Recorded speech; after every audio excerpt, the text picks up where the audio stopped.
ఎవరెవరి యొక్క శాఖానుసారం వేదపారాయణ చేయండి. మధ్యాహ్నం గురువు గారు ఆగమన సమయంలో వారి స్వాగతం పలికి భగవతి దర్శనం అయినాక గురుపాద పూజ పూజాహుతి ఇతర కార్యక్రమాలు మనం నిర్వర్తిస్తాం.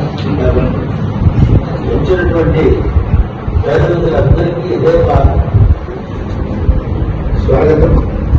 ఎవరెవరి శ్రీరామ ధనపాటి గారు, రమేష్ ధనపాటి గారి ఆధ్వర్యంలో రుద్రేకాదశిని ప్రారంభం కాబోతున్నది.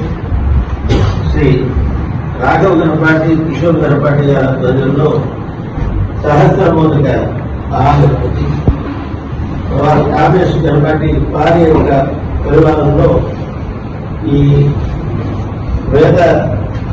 వచ్చినటువంటి వేద విధులందరినీ కూడా అక్కడ ఆశీర్వ చేసి కాస్త వేదపారాయణ వ్యవహారము ఇంత వ్యవస్థ చేయడానికి మనకు ఆత్మబలం పట్టవలసి కావాలంటే చాలా తక్కువ వ్యవస్థ.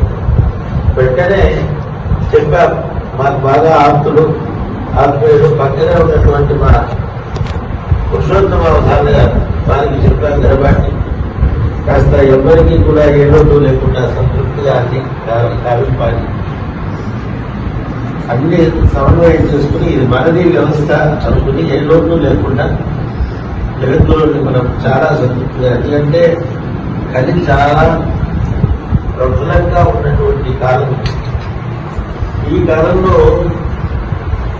సనాతనమైనటువంటి వైదికమైన